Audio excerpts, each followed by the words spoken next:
Our last section, we went over the unit circle, degrees and radians, and the Pythagorean identity. And this section ties into that because we're going to now be looking at how to graph um, sinusoidal functions. And these sorts of functions can be modeled graphically, sort of like with the unit circle. Um, they are repeating patterns, sine and cosine, and they're related to the unit circle because sine and cosine are vertical and horizontal coordinates of a point that rotate around the circle. Let me show you what it looks like when we're graphing sine. So you can always go to Desmos.com and you can graph y equals sine x, and you'll get a graph that looks something like this. Now the x-axis is in radians. Your x-axis when you graph this might look like in degrees, so it might not have the pi there. But for both the types of functions, for both sine and for cosine, as the point moves around or moves on the graph, its coordinates trace out a smooth repeating wave that we can see as what's called a sinusoidal graph. We're also going to learn about the different parts of the sinusoidal graph or parts of a wave today. So you might learn this in science also, but we focus on some key features when we're looking at waves. The first one is the midline. It's the center of the wave. It just goes through the middle. And it shows us how far the graph moves above and below that center. The amplitude shows us that. Specifically. The period tells us how long that it takes for one cycle to occur. And I don't have the period listed on here because one cycle could be in many different places. So one full cycle would be from here to here. That would be one full cycle. Those two green points. The two red points also would be a full cycle. And then sometimes we can see a full cycle along the midline. And we're going to look at a mathematical example of that um, to show the period when we're given points on the midline. Okay, so midline, amplitude, period. The wavelength is another interchangeable term that we use for period. Um, the wave height is double the amplitude. We call the crest of a wave, we can call that the crest, or sometimes also the peak of a wave. Um, Another term that you'll hear very often is the maximum. Uh, the trough or the minimum is the lowest point of the wave. So that's what all these things mean on the parts of the wave. Let's look at an example of midline of sinusoidal functions. So here we have this graph of a trigonometric function. We're given the maximum point, and we're also told the amplitude. So if we go back up to our chart here, I'm actually just going to copy this chart just for the first couple of these. We'll just copy and paste it here. That way we have a smaller version of it while we're doing these problems, because I think that might be good to reference when we're first learning this. So the amplitude is 3.5.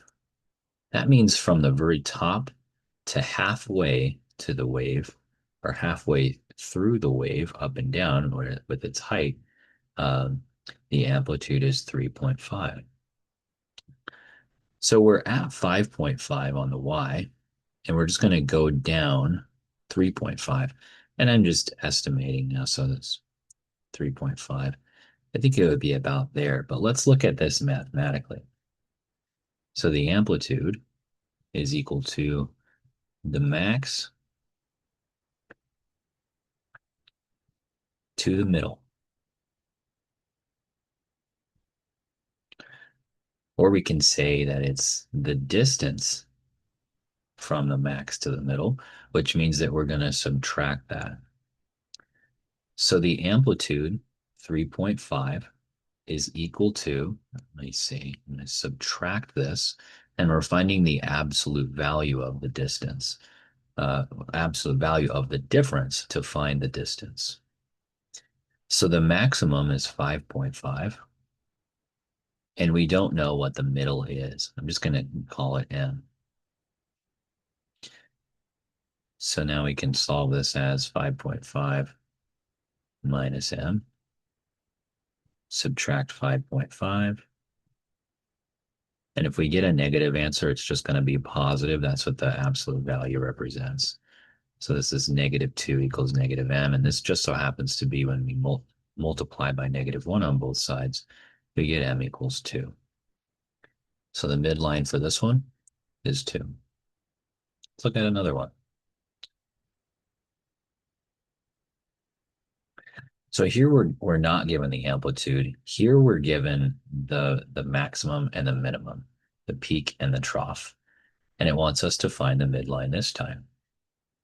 The equation to find the midline when you're given the maximum and the minimum is the midline is equal to the max plus the min. And then we divide that by 2. And so that would be 2.5. We're looking at the y coordinates for these. Plus the minimum is -4.5. And then we're going to divide by 2. And this one, we're not finding the absolute value when we're given the minimum and the maximum. We're just adding them together and dividing by 2. So we get -2 over 2 for this, which is -1. So at y equals -1, that would be our midline. And I didn't draw the midline on that last one. Let's go back and do that. Midline is going to be y equals 2. And the sketch that I drew just so happened to land on y equals 2 there. Okay. Let's do a couple more of these. Here we're going to use that first equation from our first example where we had the amplitude is equal to the absolute value of, we use the max minus the middle. Now we're going to use the minimum minus the middle. So the amplitude is equal to the absolute value of the minimum minus the middle, or the distance from, actually I should say midline, so middle to midline. So the amplitude is equal to the absolute value of -0.9 minus, we don't know the midline, that's what we're trying to find. And the amplitude is 3. So now this equals 3 equals absolute value of that is 0.9 plus the midline. We're going to subtract 0.9 on both sides, and we get 2.1 is equal to the midline.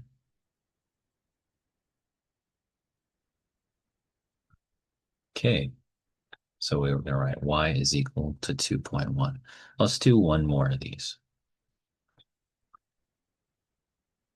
So here we have the function. We're given the minimum and the maximum, and our equation for minimum and maximum, I think, is a little bit easier to find the midline when we're given the minimum and maximum. It's just max plus the min divided by 2. So 6.75 plus 1.25 divided by 2 is equal to 8 over 2, which is equal to 4.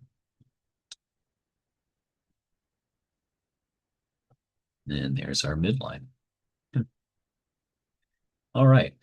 Excuse me. Example number 1 for amplitude of sinusoidal functions. For the amplitude, now we want to find what is the distance of from halfway, or we want to know what is the distance from the max to the midline or from the minimum to the midline.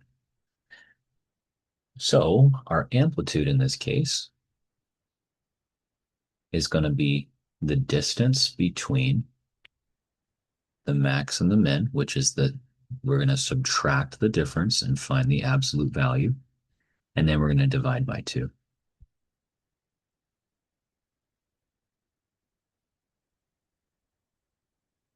So the amplitude is going to be negative 3.7 plus 11 gives us 7.3, and that's a positive, so we don't have to worry too much about absolute value there. And then we get the amplitude is equal to 3.65. Now it's not asking us for this y line here. It's not asking us for that. It just wants to know what's the amplitude. So what is it halfway from that middle point to there? So it wants to know what is that distance? And that distance is 3.65 units.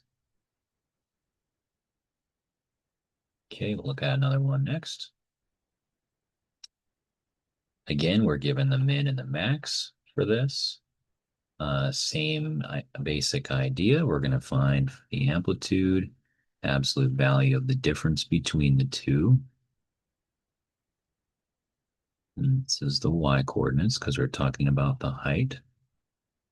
And the amplitude is going to be 3.2 plus 1.6 over 2. And that's going to be 4.8 over 2. And the amplitude is 2.4 units. Again, not asking us for the midline, just wants us to know how many spaces is it halfway from the minimum and the maximum. This next example is a little bit interesting because it's giving us the midline and the minimum. This is kind of a side note here. Notice that we've got pi in our x coordinates. Earlier when we went over the unit circle, I told you how x is related to cosine of theta. But that's not the case here. The x coordinate, and this is something we'll learn in later sections, but the x coordinate is the angle of theta in radians, and the y coordinate is the sine of that angle. So x would be the angle, y is sine of the angle. So this doesn't have anything to do with cosine. Just wanted you to know that. But let's talk about now what this question is asking us to find. It says, what's the amplitude of the function? And the amplitude of the function here is even easier to find than the other ones because the amplitude is from the minimum to the midline. And that's just now a distance problem. Distance, absolute value of, I think we've done a lot of these now so far, so shouldn't be too bad. It's just the absolute value of the difference between the 2 points. That's how we calculate distance in any coordinate system with an XY coordinate system. So now this is going to be 1.2 plus 3.4, which is equal to 4.6. 4.6 units. Okay, we'll just do one more here. The distance between, again, it's asking us for the amplitude. So we're just looking for that distance there. And that's equal to the absolute value of the difference between 9.8 and 3.3. And here we don't have to worry too much about absolute value again, because we get a positive value and we just get 6.5. All right. So that's amplitude. So we've gone over midline and amplitude. Next, we're going to look at the period. So the period of this graph here is we're given, first of all, let's take a look at what we're given. We're given the minimum and the maximum here, and we want to know what the period of the function is. So the period is, if we look at this graphically, it goes from there to there. That's one period or one cycle.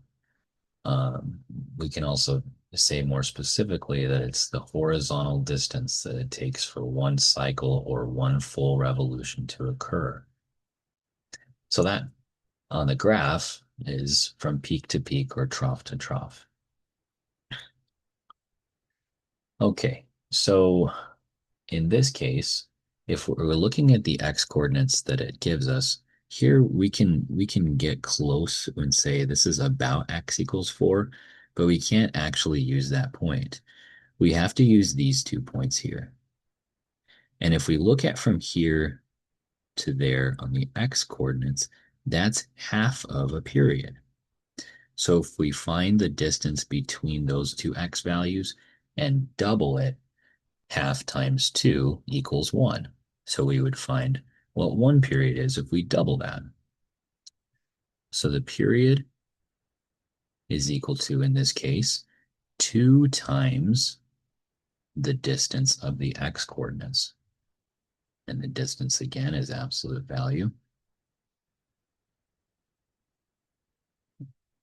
2 times the absolute value of negative 2/4 pi.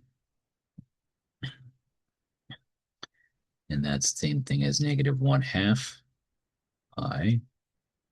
Find the absolute value of that. That's positive 1/2 pi. 2 times a half pi. That's equal to 2 over 2 pi, which is equal to pi. So the period is pi units. From here to here is the period, and that's pi units. Okay, let's look at another one here. Again, we're given the half. Actually, no, we are not given the halfway mark. So here we were given the halfway mark of the period. And now if we look at this, it looks like this is a little bit more than half. Let's see here. Yeah. So this one is not half. This one, if we section this out, let's try to graph this graph and see what it would look like if we continue the graph. I'm just going to sketch it a little bit further out so we can see. And this is the example I was mentioning earlier when I said the period is peak to peak. So it can be peak to peak, like that. It can be trough to trough, or minimum to minimum. That's a period. Or the third case, which I said we'd go into a little more detail later, is it can be from these two midline sections. And that's a little tougher to visualize, I think. It's always easier to look at the troughs and the peaks. But now we're looking at the midline. So now let's section this out. So we have this section, that section. We have another section that is about here, and another one that's here. Sure, I did that. It's just kind of a rough sketch, but this is 1/4 of a period, 2/4 of a period, 3/4 of a period. Actually, let me go back and fix that. It's not correct. So just change that. Try that again. So here's our first section. Here's our second section. Here's our next one, 12. And then here's our last one here. There we go. 1/4 of a period, 2/4 of a period, 3/4 of a period, and 4/4 of a period. Now I'm drawing this out just to help you with the visualization. We don't always have to do this, but I'm just drawing this out to show you that from this point to here on the x-axis, or with the x coordinates, is 1/4 of a period. That's why I drew this diagram out. You do not have to sketch these diagrams out. In fact, I think that's why it was a little bit challenging for me to draw it out, because it's not something that I do all the time. But now that we know this is 1/4 of a period, we can now use a similar formula and say the period is now 4 times the distance of the x coordinates that it gave us. And the distance we're going to subtract and find the absolute value. So now this is negative 3.5, which becomes a positive 3.5, and we get 14 units for the period. And if we look from here to here, that does look like it's 14 units. And again, this was just a sketch, and so were these sections. So they're not going to be exactly perfect, but they should line up very closely. All right.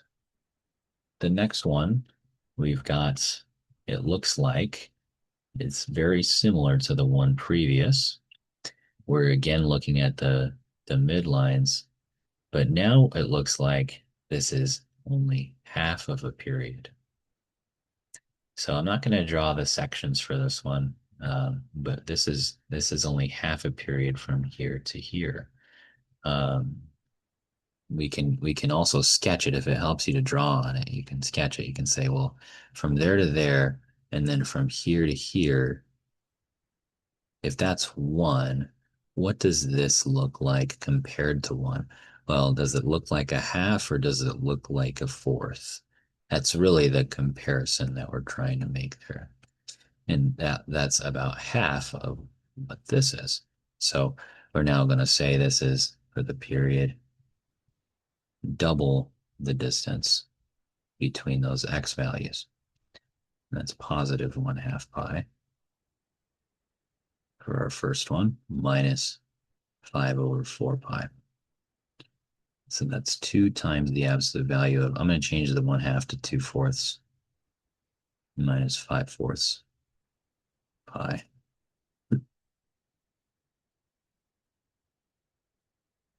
And this is negative 3/4 pi. And we get positive 3/4 pi. And that's equal to 6/4 pi. And if we simplify that, that's 3 over 2 pi, or 1.5 pi. Now, when you're typing in fractional amounts of pi, write the 3 over 2, then press the right arrow key, and then put the pi. You can just type pi, and it'll type pi for you. And this works in um, different applications. Desmos, it works in Desmos, works in Khan Academy. So you can just type the pi, and it'll do pi. But when you're doing this, if you don't type the right arrow, 3 over 2 pi is not equal to 3 over 2 pi, because this is saying 3 over 2 times 1 over pi. This is saying 3 over 2 times pi over 1. So just be careful when you're entering in your answer that the pi is not on the bottom of the fraction unless it's supposed to be, but usually it's going to be just to the right. Okay. Next, we're going to look at sinusoidal functions from an equation. These are a little bit easier. So here we have our equation, and it looks like a lot to look at. But when we're looking at the basic form of a sinusoidal equation, it is given to us in this form. Y equals A sine BX plus C plus D, or Y equals A cosine BX plus C plus D. So that's the basic form of these equations. And the amplitude is A.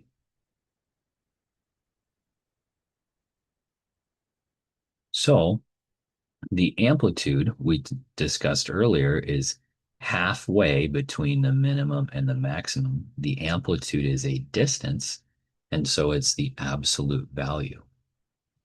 So here, A is -2, but it's the absolute value because it's a distance.